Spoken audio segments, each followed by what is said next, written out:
Well, welcome to Rick's Corner. I have Doug Brignoli back, and everybody keeps saying we want Doug, and they love the two of us together. And I do too, because we always find so much to talk about. Click and clack. Yeah, or frickin' frack, and I have frickin' frack. My turtles are called frickin' frack. But there's a lot to talk about, and you have a tremendous amount of knowledge. And we're going to talk about this later, but just hold your book up for 1 second. You see this book? See how thick that? Show me how thick that book is. This is all of Doug's knowledge just on fitness and body mechanics alone. 600 pages. And it's in detail. This is just biomechanics. It's not physiology. No, I know that. And it's just mechanics. Since it's the beginning of the show, just talk about it for 1 second. Where's this book available? Well, you can email me at dbfitness@aol.com. You can buy it through PayPal. It's $50. My username there is the same, dbfitness@aol.com. Yeah. $50 US.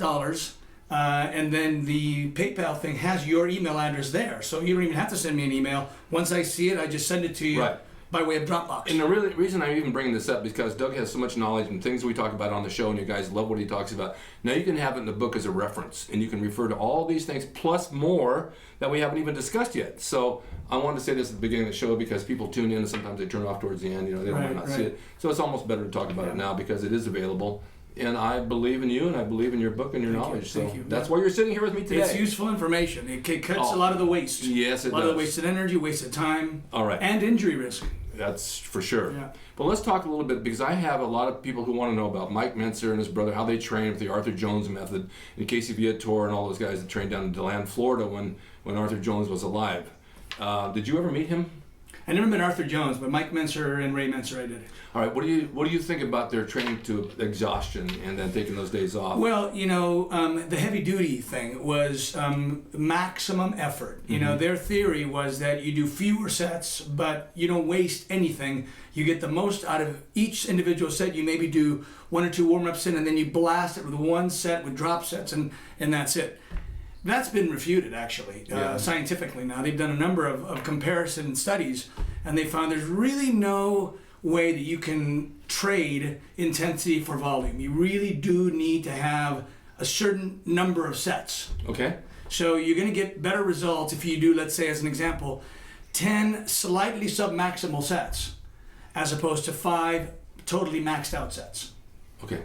And they've discovered that, a set that's 95% maximum effort or 90% maximum effort is essentially as productive, in some ways more productive than a 100% to failure set, because if you blow it out, you suffer on the subsequent sets. Oh, yeah. If you do 90 or 95% effort, you can do more sets total. Well, their theory was if you did 4 days, I don't know how they spaced them out, then you have your rest days in between to recover from everything you've done. Right. It makes sense, but somebody asked me the other day about bench presses, and hey, how heavy did you bench? I said, I was way in the 400s. Did you do this every workout? No. I mean, you can't do it every workout, and you can't go to max every workout. Your body just can't recover. And they have done studies on this too. Again, my expertise is biomechanics, but I still read the physiology reports. Yeah. And the study that was done showed that, you cannot train to maximum effort and compensate for it with just an extra day or 2 of rest. Right. It's like going out and getting a sunburn. Right. Right. If you get a sunburn, now you have to wait until you heal. Yeah. Right. It might take longer. Then you have to start all over again because now you have fresh new skin. Right. So you cannot just blast a workout and say, well, I'll just take an extra day. They don't equal out that way. They've done studies that have shown there's a maximum useful intensity. Beyond that or below that, you have less benefit. All right. Now, Arthur Jones wasn't really a bodybuilder. Not at all. He was a smoker, in fact. He was a smoker, and he carried a gun. And he carried a gun, and he drank, and he was just a crazy guy. Crazy guy, but he invented the Nautilis Machine. Now, that's what I wanted to say, was the Nautilis Machine did not necessarily coincide with this heavy-duty Mike Mentzer thing. In other words, max all-out 1 set was not related to the Nautilus cams. All right, the only reason I even bring that up is because he brought these guys down to train with him in DeLand, Florida. Yeah. And Casey Viator. His zoo down there. He had a compound with animals. He had a compound. Yeah. And the Nautilus Machine, he would have them go to failure on this machine until they would throw up. Yeah. He said, this is how you have to train. Well, of course, they made good progress. They came back, and these guys, who knows? Of course, if you're taking enough supplements, you can recover better than those who can't. I was going to get into that, actually. Yes, they were taking a lot of supplements, as we know, and we don't mention what they are exactly, but we know they were. This is why they were recovering. If you were without the supplements, you would probably not recover from that kind. I mean, there is a thing called rhabdomyolysis. Yeah. Do you know what that is? No. It doesn't sound very good, though. It's short as rhabdo. Okay. It's common, by the way, in CrossFit. In other words, if you train too hard, you have damage to the muscles that leaks toxins into the bloodstream and then goes to the liver. Well, I had no idea. This is called rhabdomyolysis. Look it up. I think it's RHABDO, rhabdomyolysis. And you can actually cause not only muscle damage, but kidney damage. I didn't know that. If you train too hard, yeah, absolutely. Well. Which is why you could pass out. Yeah. Because it becomes a systemic assault, not just a muscle assault. I had no idea. Yeah, absolutely. Well, Arthur Jones put them through their paces down there, and I guess they stayed for a while. And, back then, any type of training that you would do, you want to experiment because you don't know where it's going to go. And they made gains, but like you say, they were doing their supplements as well. But I don't know about that. I mean, explain the CAM method, because it's interesting to know how this thing Right. works. Well, a cam is an oblong pulley. Now, if you have a circular pulley, right, and the pivot is right in the center, when that wheel turns, the distance of the cable from the center of the pulley stays the same, so the resistance stays the same. Right. But when you have an oblong pulley and you have a wider part and a narrower part, when the shorter part swings around, the resistance diminishes. Right. When the wider part of the cam swings around, the resistance increases. Now, this was supposed to match the strength curve of your muscle. This is basically like the gear ratios of a transmission. No, actually, it's not. That's a little different. Although I will give you a comparison to that in just a minute. This is actually like. Without shifting gears. Yeah, no, this is different because you have it's almost like if you had a sprocket of a wheel, but the sprocket of the wheel was oblong. Okay. When you change the wheel, it's a whole different thing. But yes, I guess indirectly you could say it's similar. But the point was that it would have been okay if two things had been present. One was that it indeed did match the strength curve of the muscle, meaning that it was harder at the beginning of the range of motion and easier at the end of the range of motion, the way a muscle's strength curve is, and if the actual movement was anatomically correct. And some of the movements were brilliant. Like he had one where you start high and you do like a decline fly. Right. Yes. That's a brilliant movement. Yes. Okay, but the pullover is not. The pullover is not a brilliant movement. There's no actual muscle that does that. I mean, muscles always pull toward their origin, so you'd have to say, in which direction is that movement going, and is there an origin there? All right, well, let me ask you a question, because back in the days when they didn't have these machines, and you'd see like different about 50s bodybuilders, they would take a dumbbell, lay on a bench sideways, and do a pullover. Right. In between chest to expand the rib cage. And they had big rib cages back then, right? And they had the vacuum. Well, did they have big rib cages back then? In other words, that was what they said. In photos they did. It's pretty hard to imagine that you can actually expand bone once you're an adult. But let me also say that if I was going to expand your rib cage, the only way I could do it, A, is if your ribs had not yet solidified, Okay. and B, if I could climb inside your rib cage and push it outward. Right. That's how you expand anything, right? You push from the inside out. Yeah, of course. Well, a pullover isn't doing that, No. right? So yes, you feel a stretch. Yeah. But certainly not the kind of from the inside outside kind of push that would expand anything. These bodybuilders back in that day believed this is what they did. They believed that, of course. It's in writing. This is what we're doing. Well, I know it's in writing, but I can write anything. And I agree with you. And I agree with you. I agree with you on that. But this is what they said. They're expanding. And of course, going back and feeling the stretch, you do feel like it's expanding. Not that it is, but it is stretching. It's stretching. And that's what the Nautilus pullover machine actually does. It stretches it. Yeah, it stretches it. I mean, it involves the lats, it involves the rear deltoids. But it doesn't work those muscles as well as other exercises do. And that kind of joint movement on the shoulder is not all that great. Yeah. I remember doing it at Gold's, and we would do it. We wouldn't hold on and do it, but we'd put our hands here and we'd come down and we'd put our hands to our stomach and then crunch as we came down, just for a different variation in the movement. And it felt pretty good. Yeah. Well, there's a lot of things that we can experiment with and feel good in the gym. Yeah. But my belief, and this is just a sensible, logical thing, that there has to be a set of rules, right? In other words, what makes a bicep curl a bicep exercise? Yeah. Well, the fact that the insertion of the muscle is moving toward the origin.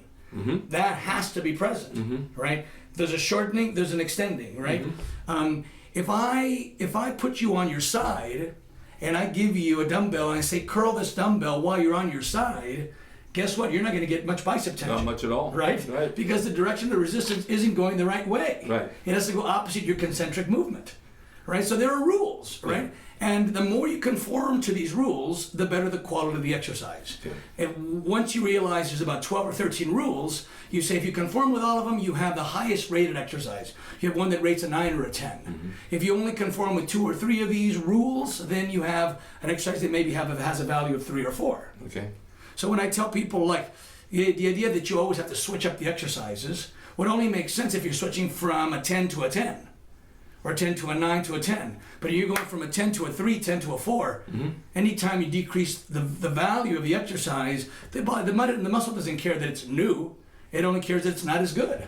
Yeah, it has to respond to In fact, I tell people, like, look, if you go out into the sun and you're trying to get a suntan, you start plateauing in the sun, and you figure, well, I got to switch it up. Should I use, incandescent light? Yeah. Should I use Or should I go out into the moon? Ultraviolet light? Should I use infrared light? No, because it's, as it turns out, sunlight, UVB, UVA, has to be present, right? Yeah. Well, that same thing with bodybuilding or muscle building. Certain things have to be present in order for this thing to qualify as stimulating to the muscle. I think a lot of people have forgotten over time the reason for their even working out, because if you remember back when you started and I started, you had a certain feel in the gym when you worked the muscle. You got a certain pump. You did what worked for you, and it worked really well. Now they go to the gym and they just throw weights around, not really feeling what they're doing. Well, I mean, it's commercialization. Yeah. It's over commercialization. I mean, when you look at people doing things that basically mimic somebody digging a ditch, Yeah. right? And you say, what's the point of that? Well, it's commercialization. Someone said this is a good exercise, and no one bothered to ask for what. Yeah.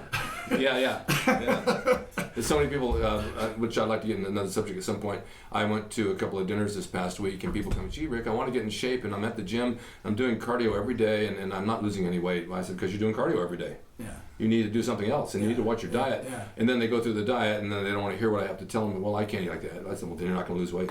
Yeah. Yeah, I mean, people want you to tell them what's convenient. What they want to hear. And it's like, look, the certain rules apply, whether you like the rules or not. Certain rules apply. All right, so you think that the volume training is better than what Mentzer's was doing? Yeah, I mean, first of all, the cams are a good idea as long as the motion is anatomically correct, and as long as the cams do in fact match the strength curve of the muscle. And you cannot trade intensity for volume. You do need volume.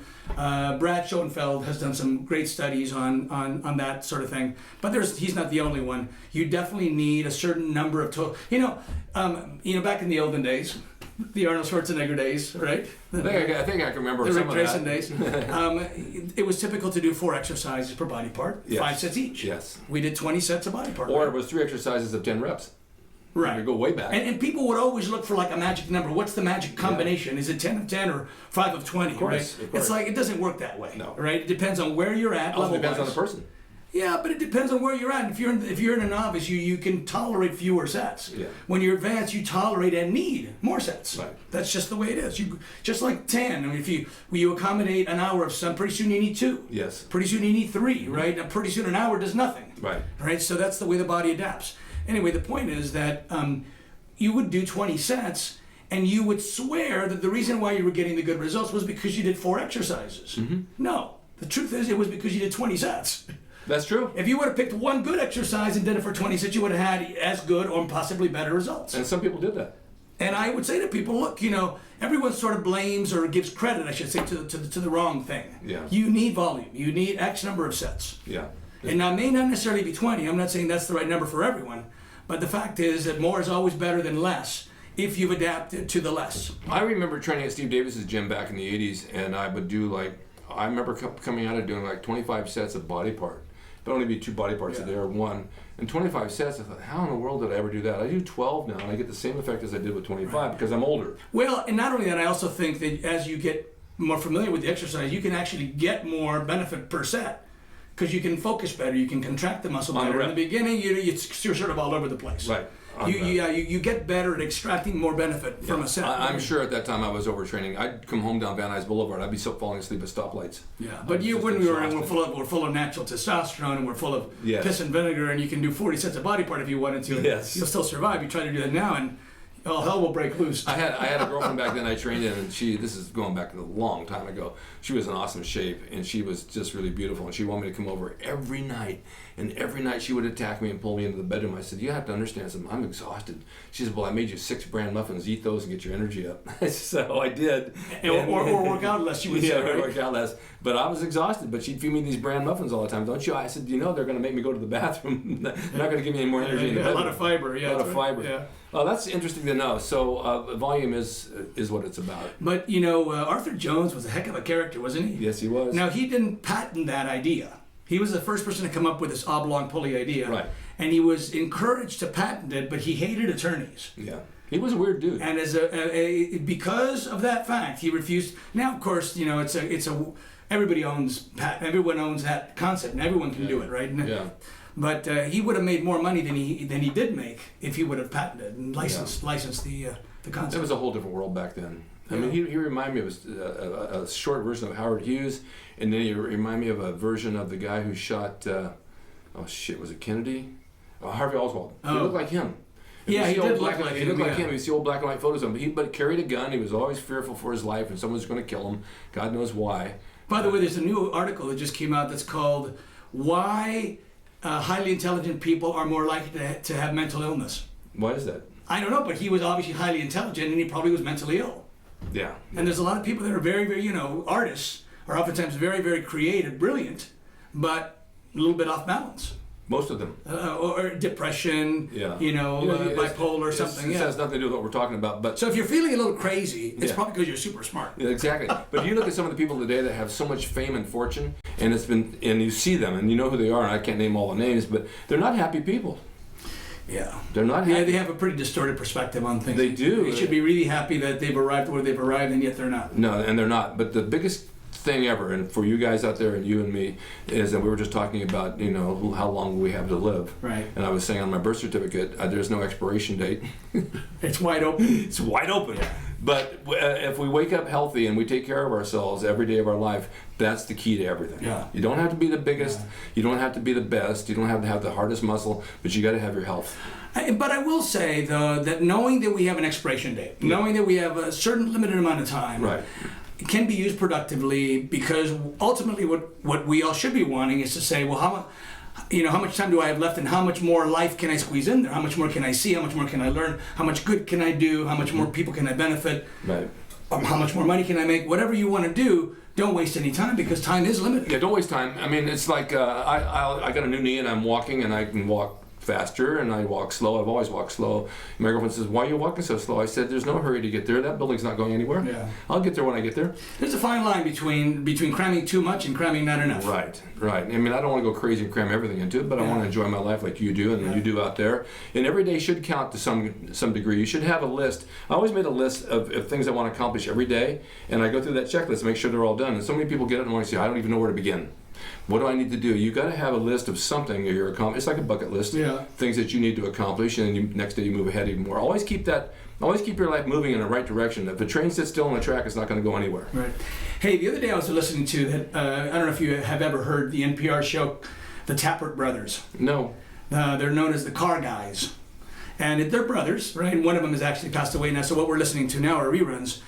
But these guys were such good hosts, and they were so funny, and they worked off each other so well. But I thought of us, and I thought we should take callers. Wouldn't it be great if we could take callers? People would call and ask about car problems, and then they would try to solve what's causing the car problem. And I thought, wouldn't it be fun if we could do that? It's funny that you bring this up, because for all of you out there, I would like to do a live show maybe once a week and be able to have callers come in. I just have to figure out the medium. And just ask a question. Right, and how to put it together. And we'll try to figure it out. Yeah, I mean, other people do it. There's no reason why. Yeah, right. Anyway, I want to thank you for being here. Well, it's a pleasure being here always. I think we worked out some facts here that you guys want to know, because you're always emailing me and asking me questions, and I like to answer everything that comes through. But sometimes it's impossible.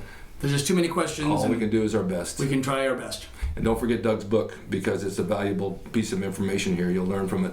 And then if you read the whole book, Doug will contact you and he'll test you on it. If you get 100%, exactly. He'll give you a quiz. If you give you 100%, you get a free bottle of protein tablets. Or something. Desiccated liver. Desiccated liver, right. Thanks for watching Risk Corner, and we'll see you next time.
It's rickdrasin.com. He is the equalizer, baby. See you next time.